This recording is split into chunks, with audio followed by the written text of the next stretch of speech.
اور بعد میں مجھے اس سے باتیں کرتے ہوئے وہ اچھا لگا۔ تو ایک وقت گزرتے گزرتے ہم نے یہ فیصلہ کیا کہ ہم ایک ہو جائیں۔ تو اب ہمیں ایک دوسرے کے ساتھ ملنا تھا، تو ہمیں ملنے کے لیے کوئی نہ، چونکہ ہماری ایج بھی تھوڑی تھی، اس کی بھی ایج کم ہے، تو ہمیں نہیں پتہ تھا کہ انڈیا سے پاکستان یا پاکستان سے انڈیا کس طرح سے جایا جا سکتا ہے۔ تو ہم نے اس کے اوپر انفارمیشن اکٹھی کرنی شروع کی، بہت سی، اس سچا نے بھی کی، میں نے بھی کی۔ تو ہمیں پتہ چلا کوئی 1 سال 1.5 سال کے بعد جا کے کہ ہم کس طرح سے ایک دوسرے سے مل سکتے ہیں۔ تو میں نے یہاں پر ہماری کچھ پراپرٹی تھی، وہ خریدی تھی میرے شوہر نے، میں نے اس کو سیل آؤٹ کیا۔ میرے پاس کچھ پیسے تھے، میں نے وہ وہاں پر کراچی میں کوئی ٹریول ایجنٹ تھا، وہاں سے دبئی کا ٹکٹ لیا، شارجہ گئی، وہاں سے ہم نیپال چلے گئے، اور سچن انڈیا سے نیپال آ گیا، ہم وہاں پر ملے، ہم نے وہاں پر شادی کر لی، نکاح کر لیا ہندو مذہب کے مطابق، ایک ہندو مندر میں۔ میں نے تبھی اسلام کو خیر آباد کہہ دیا۔ یہ بڑا افسوس کا مقام ہے، اس کو ایسا نہیں کرنا چاہیے تھا تمام تر حالات کے مطابق، میں اس کے اوپر ایگری ہوں۔ اور اس کے اوپر اسلام مذہب کیا کہتا ہے، اس کے اوپر ہمارے جو علماء کرام ہیں ان کا ورژن بھی ہے، مختلف ورژنز ہیں، وہ سارے آتے ہیں اس کے اوپر، ہم اس کے اوپر ڈسکس نہیں کرتے، یہ بہت سینسٹیو معاملہ ہوتا ہے۔ تو خیر وہاں سے پھر وہ سچن واپس چلا کہ کوئی 1 ہفتے کے قریب وہاں پہ رہے، تو وہاں سے پھر جو سچن اپنے انڈیا واپس چلا گیا، اور جو ہے سیما وہ واپس چلے گی۔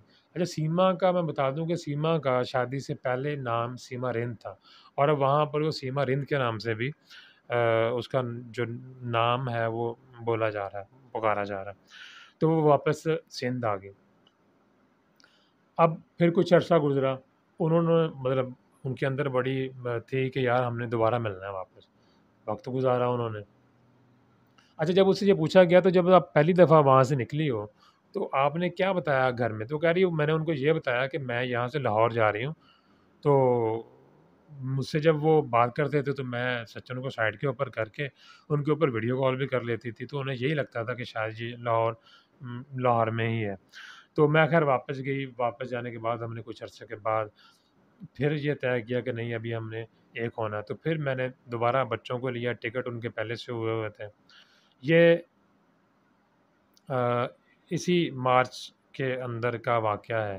اور ہاں، میں آپ کو ایک اور چیز ہے کہ یہ بتا دوں کہ یہ 2021 میں ان کی آپس میں یہ جو رابطہ ہوا تھا آپس میں، 2021 سے ان کی آپس میں کنورسیشن تھی، اور یہ 2023 میں جا کے انہوں نے آپس میں ہندو مذہب کے مطابق نکاح کیا ہے نیپال کے اندر، ٹھیک ہے؟ تو ان دونوں چیزوں کو آپ الگ الگ ذہن میں رکھیں۔ تو پھر جیسے بچوں کو لیا اسی طرح سے پھر دبئی یا شارجہ گئی، اور وہاں سے نیپال، اور وہاں سے وہ انڈیا چلے گی۔ انہوں نے بڑا ورک کیا ہوا تھا، اب اس کی ڈیٹیلز میں جائیں گے تو پھر بہت سی اور باتیں نکلیں گی، اس کے اوپر آپ بہت سٹوری سن سکتے ہیں۔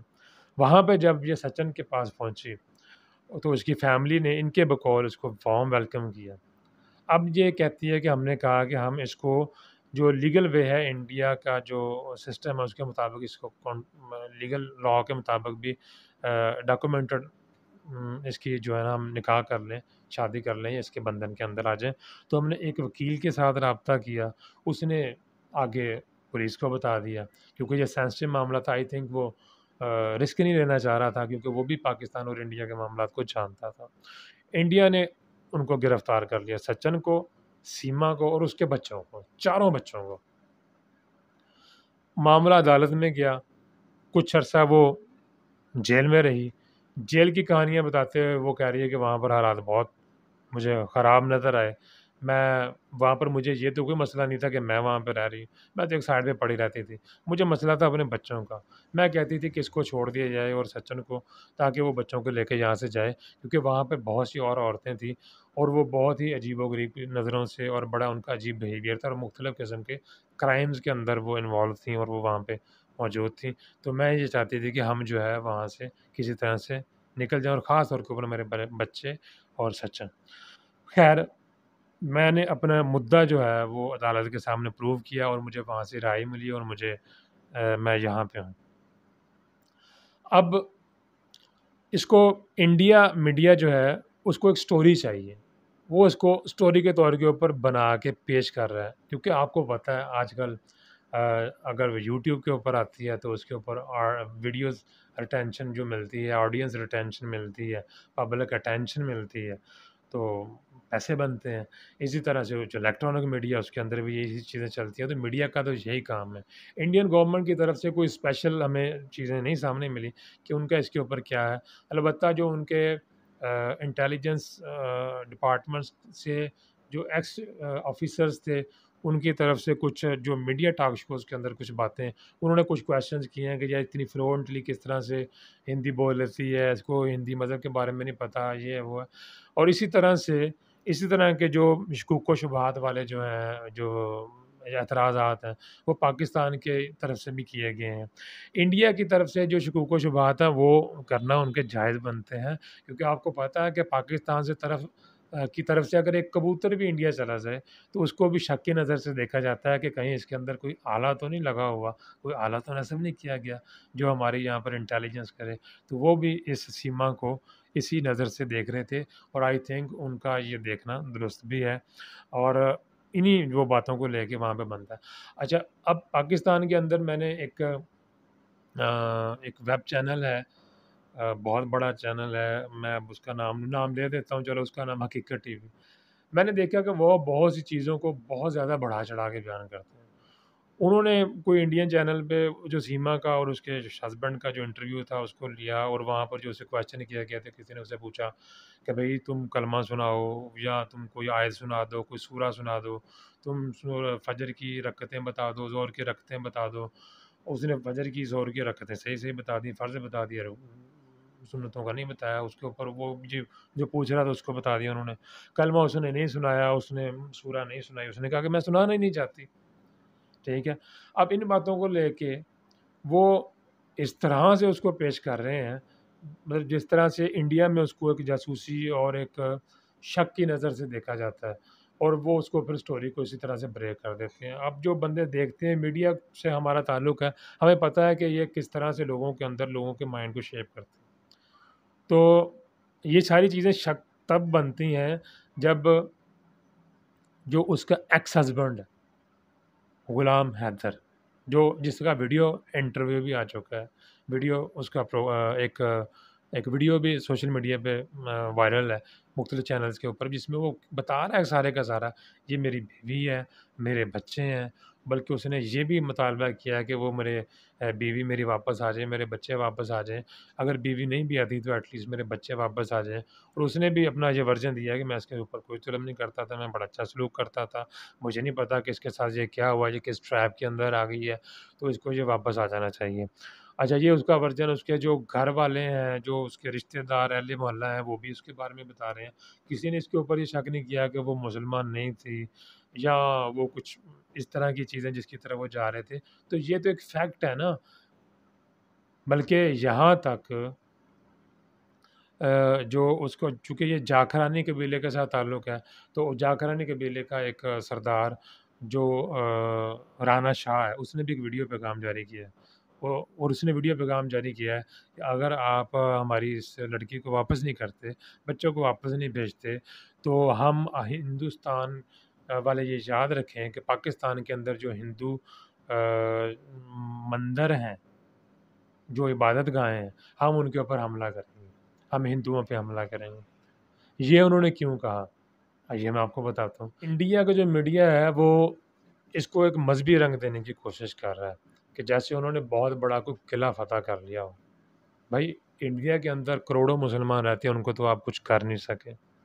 ٹھیک ہے، اب اس کا جو بھائی ہے، سچن کا بھائی ہے، وہ کہہ رہا ہے، اس کا ایک بیان بھی سننے کو ملا کہ جی اگر پاکستان میں اور بھی مسلمان لڑکیاں تو ہم اس کو بھی اسی طرح سے ہندو مذہب میں کنورٹ کر لیں گے، اور اس کے ساتھ ہم اس کو ویلکم کرتے ہیں۔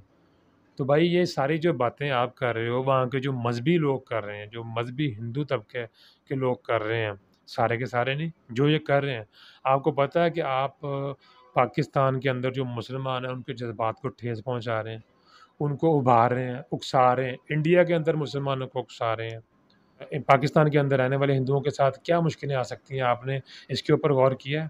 آپ نے نہیں غور کیا، اس لیے آپ اس قسم کے بیانات دے رہے ہیں۔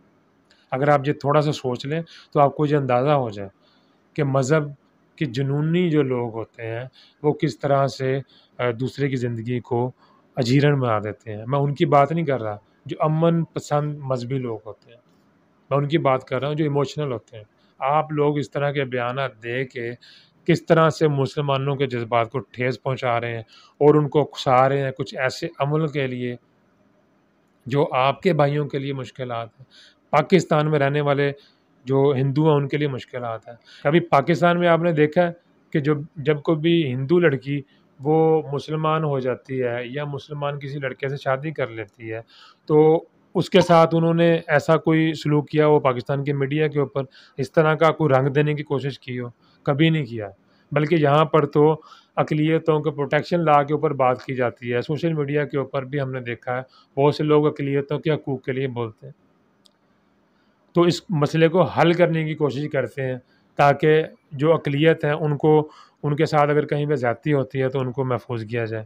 یہاں پر بہت سی لڑکیاں جو کرسچن طبقے سے تعلق رکھتی ہیں وہ جب مسلمان ہو جائیں تو ان کے ساتھ کبھی اس طرح کی باتیں کی گئی ہیں. کرسچن مذہب کے اوپر کبھی کوئی اس طرح کی باتیں کی گئی ہیں؟ نہیں کی گئی، کیونکہ ہم نے ایک ملک کے اندر رہنا ہے. آپ نے اور آپ کے ساتھ وہاں پہ جو مسلمان ہیں آپ نے بھی ایک جگہ پہ رہنا ہے. تو آپ اس طرح سے جو مذہبی جذبات ہیں ان کو ابھارنے کی کوشش نہ کریں، ٹھیک ہے؟